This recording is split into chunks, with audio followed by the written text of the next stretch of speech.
Support for Foamstars will end with its next season. Former Blizzard president thinks Marvel Rivals is ripping off Overwatch, but nobody can tell if he's joking. And Indiana Jones and the Great Circle reviews are in.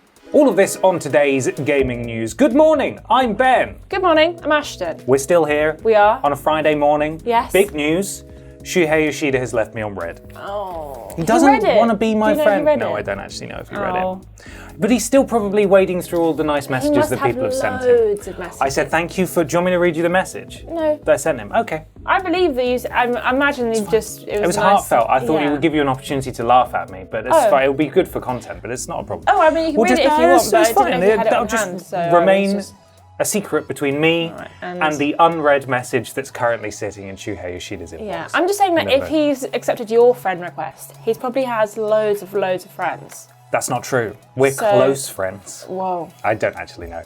Anyway, we've got three things we need to talk to you about today. First up is that Foamstars will have its support end with its next season. Now, this does not mean that the game is dead. No. They are not turning off the servers. We're not X-defianting this, which, as everyone knows, as of Wednesday was said that it's shutting down next year. Yes. This is its final season. Well, this is kind of its final season, but they're not just stopping you from being able to play it, which is a nice change of pace for a free-to-play, well, newly free-to-play shooter. Yeah. Does it count as a shooter? Because it's foam and goo. I think so, yeah. It's very much like Splatoon. It is not Splatoon. Yeah. In a message posted on its official website, they said, in this concluding update, expansions will be introduced to enhance gameplay, such as the ability to customize shots of each character and new enhancement elements, such as prism gems, all aimed at ensuring players can continue to enjoy the game for the foreseeable future. The game's final season is called The Party Goes On, which begins on the 13th of December and runs until the 17th of January. After that, there'll be no more seasonal updates, although the game will remain online. So it sounds like this is kind of like an almost future-proofing update, where it's like, we're going to give it the best chance it can without us shepherding it from here. They're also adding on all of the previous seasons, so this is kind of like the game's final form. You get everything that they've made for it for as long as they deem it worth keeping the servers up. How long is that, do you think? I don't know. I mean, are we talking about Foamstars this time next year? I doubt it. Okay. I wasn't even talking about Foamstars this time this year. It has amazing music. Oh, it does have fantastic. To be fair, it has a phenomenal soundtrack. Absolutely incredible soundtrack. Cannot argue with you there. It's like Persona on speed. Yeah, they should definitely keep it around just for the music because it's great. But I don't know how many people were actually playing this game. I mean, they made it free to play in October. Yep. Because I assume no one was playing it. No one bought it. So they were like, we want people. It was a PS Plus game, wasn't it? It was a PS Plus game. Yeah. That's true. But I haven't heard anyone talking about this since the first trailer came out. I didn't hear anyone talking about it after it came out at all, really. So. And it did release all the way back in what? February. February, yeah. God, that's flown, hasn't it? Yeah, it's almost been a year. I think it's very interesting now that these like kind of shooters, these online hero shooter type things are just dying before the end of a year. Like this is, I mean, it's not dying.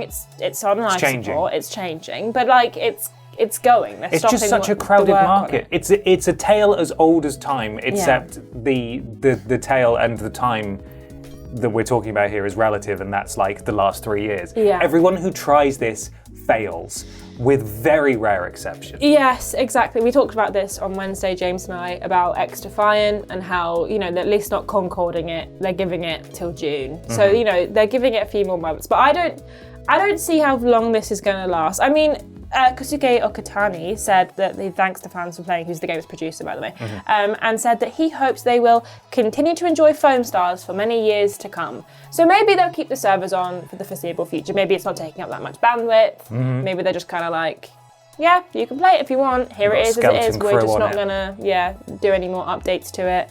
So we'll see how it goes. I mean, I'm happy that they're not just taking it offline, making it unplayable. I mean, the Steam data, the Steam DB information will be out there about how many people are playing it currently on PC at least, and I imagine it's not a huge amount. Certainly, I saw the embedded announcement tweet to go with this, and it had like 200 likes.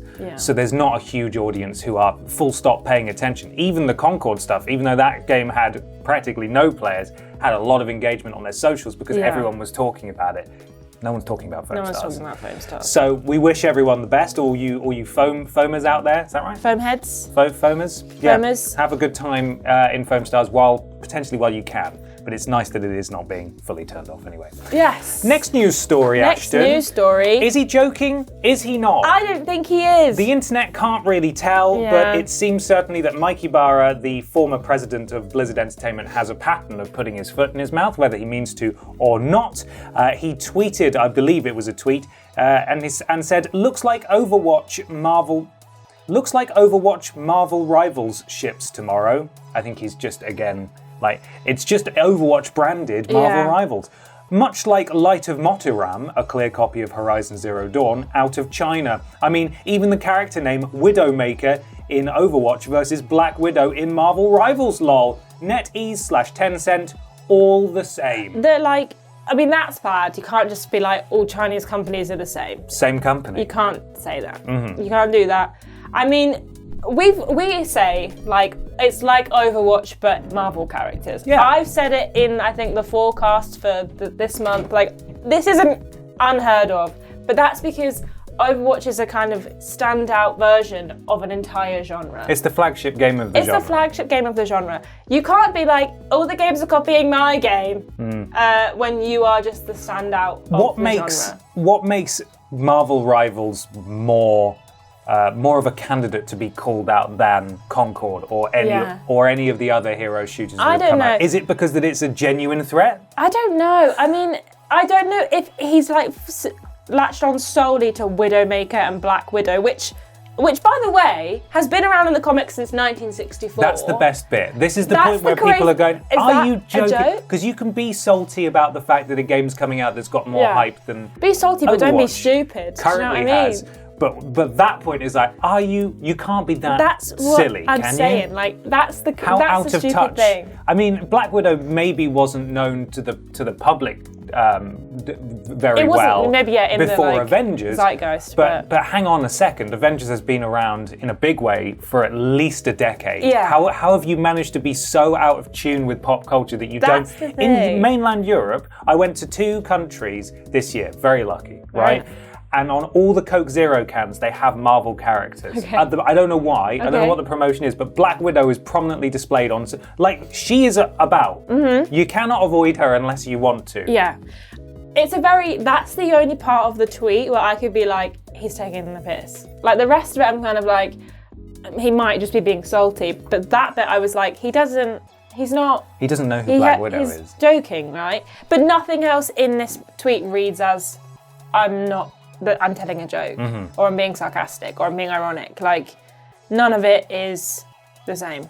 It's giving salty, and I don't know why. But the other thing is going for Marvel Rivals. I mean, Marvel Rivals at least have some differing mechanics. They have synergy attacks and various things that you want to pick certain team members because they all help each other out and boost each other's stats. There's that kind of thing. Don't get us wrong.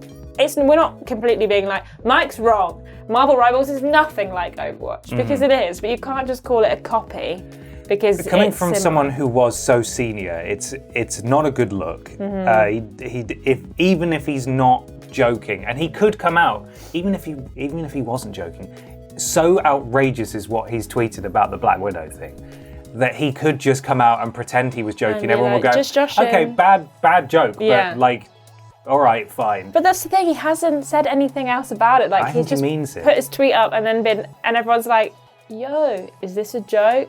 He's not even put there's no laughing faces, there's no JK. No. There's a lol. There's just the lol seems like we're putting a lol in there so people don't think you're really angry about it. It's the light sprinkling of xenophobia that's in there as well. Yeah. That also lends it an air of authenticity. A little dashing of xenophobia. You wouldn't do that in a joke tweet, I don't think. No. No. It's worth noting, I suppose, that PC Gamer made a point of this, is that people who actually have played Marvel Rivals, and it is out now on PC, PS5 and Xbox, released yesterday or the day before, that Widowmaker and Black Widow do actually feel somewhat similar to play. However, that's more to do with the fact that they're both sniper characters, I believe. Nothing to do with their name, which I think is the only thing that he's latched onto there. Yeah. That Widow is in the name, and Yeah. there's something to do with spiders. I don't know. I mean, I hope he's alright, because this is, like, a bit What's weird. he doing now? I don't actually I don't know what Mike Ybarra He's is always doing. referred to as former president of Blizzard Entertainment. Maybe he doesn't need to do anything. What he needs to do is start acting like Sean Layden as a former president Yeah. and just tweet and post and do loads of interviews where he makes really good points. And everyone goes, yeah, you're right, Sean Layden. Games should be smaller. You're correct, yes. I think he's just sat in his Los Angeles mansion with a martini in hand going, do you know what? That Marvel game's just like the game I made. Hey, there's worse things to do. Yeah. He's keeping relevant. It's fine if he's doing that in his house. He shouldn't put it on Twitter. That's what I'm Just saying. says it out loud into a mirror. Into the mirror, yeah. Get a Dreamcatcher and will it into the Dreamcatcher or something. Anyway, enough of that.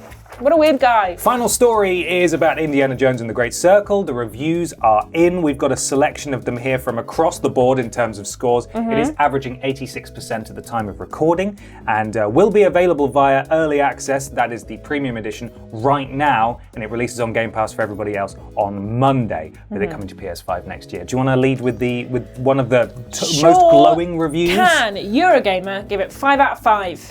Whoa. A real range of scales here with these next 4.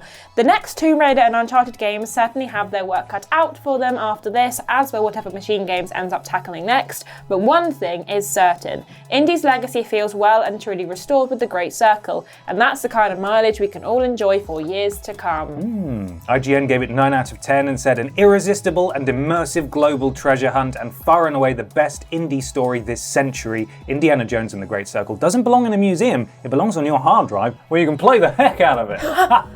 And then PC Magazine gave it 3.5 stars out of 5. It sounds really bad when we say 3.5 stars. And then 7. Out of 5. Indiana Jones and the Great Circle has a presentation and adventure chops to charm newcomers and nostalgists alike, but a handful of safe and stale gameplay elements keep it from excellence. I think the lowest review score, and this is interesting coming from an actual dedicated Xbox Yeah. site, Pure Xbox gave it 6 out of 10 and said, we're always up for trying something different and for teams breaking genre tropes, but in the end, Indiana Jones and the Great Circle is at its most fun in fleeting moments, which is a shame considering the amount of care and attention that's been put into adapting this famous old franchise. So, from what I can tell, just glancing at the Metacritic, the vast majority of reviews at the top are like really high, and then there's a decent amount that are sort of like 7s, and obviously there's a 6 there as well. But the general consensus is that this is not a bad game, and that you're probably going to have a really good time.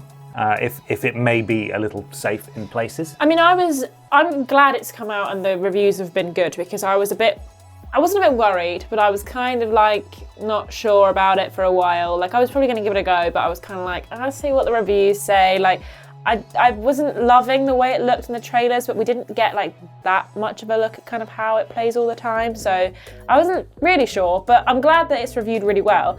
I heard Tom off of Cultaholic this morning said, I thought it was just like a cash grab, like it wasn't going to be any good. And he was like, oh, well, I'm glad it's good. I might give it a go now. So just go to show reviews are very helpful sometimes when they go our way, I guess. But yeah, like it's very exciting that this is good. I think someone called it Xbox's best game in years. So that's big news for Xbox, because they've had some right stinkers in recent years. So I think they needed a good end of the year. Yeah. I think they needed something good. I mean, Call of Duty was great. Yeah. That's done really well. Starfield was a strong start to the year. No, that was last year. That was last year. Oh my God. They had the Shattered Space DLC about midway through this year. But again, people didn't like that very much. No. It didn't do very well. Like, Starfield wasn't the big hit that they wanted it to be. No. And obviously we saw the fall of Redfall and some of their other like lots of closures this year. Yeah, obviously lots of closures, lots of layoffs. So I'm happy that as we come to the end of the year with Xbox, we've had a good Call of Duty release and a good Indiana Jones release to kind of be like, they're still doing it. Slightly too late, unfortunately, for Indiana Jones and the Great Circle to get into any game discussions. Year, right? Potentially next year as well, if people will even remember it. Yeah, at that that's point. the thing. Like, releasing it now, you stop it from ever. I think you stop it from getting into like the TGAs. Or We'll probably end up talking about it in our Game of the Year content at the beginning of next year. maybe. that's probably, it'll get its flowers there. If indeed we decide that it deserves its flowers, Yes. we shall play it and try it for ourselves. Indeed. But everyone can give it a go on Monday, as I said. And I'm going to be streaming it on Sunday, I believe. Oh. Because I've got special boy access. What? That's So, not fair. Join me on Twitch and we can check it out together. But until next week's news, thank you so much for joining us. Stay tuned to our socials for daily video game news, hour by hour practically. Yeah. And check out the podcast this week where we don't talk about the news, do we? No, It's a special episode. It's a special episode, episode 300. So you can still check it out. We don't talk about the news, but you can come hang out with us. Still fun. And sickly Peter Austin. Yes. May he get well soon. Yes. Thanks for watching, everyone. Have a lovely weekend. Bye. Bye.